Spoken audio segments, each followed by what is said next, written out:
বাক ও শ্রবণ প্রতিবন্ধী তরুণীকে ধর্ষণের ঘটনায় এক বিএনপি নেতাকে গ্রেফতার করেছে র্যাব। সোমবার বিকেলে টাঙ্গাইলের দেলদুয়ার উপজেলা থেকে তাকে গ্রেফতার করা হয়। গ্রেফতার ওই ব্যক্তি হলেন কালিহাতী উপজেলার নারান্দিয়া ইউনিয়নের বাসিন্দা ইসমাইল হোসেন।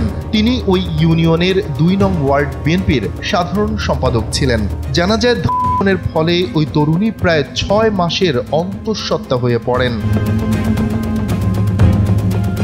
সোমবার রাত ৮টার দিকে র্যাব ১৪ সিপিসি ৩ এর কোম্পানি কমান্ডার কাউসার বাঁধন নিজ কার্যালয়ে সংবাদ সম্মেলনে গ্রেফতারের বিষয়টি জানান।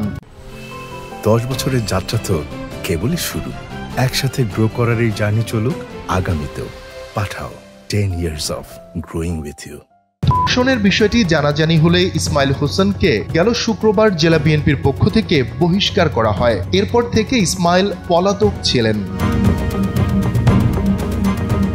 কোম্পানি কমান্ডার কাউসার বাঁধন বলেন, এই ঘটনায় গত বৃহস্পতিবার ভুক্তভোগীর বাবা বাদী হয়ে কালিহাতী থানায় মামলা করেন। মামলার পর থেকেই আত্মগোপনে চলে যান আসামি। এই ঘটনায় ব্যাপক আলোচনা হলে র্যাব তদন্ত শুরু করে। পরে সোমবার বিকেলে গোপন সংবাদের ভিত্তিতে দেলদুয়ার উপজেলার ডুবাইল এলাকা থেকে ইসমাইল হোসেনকে গ্রেফতার করা হয়। শফিকুল ইসলাম শান্ত, এনপিবি।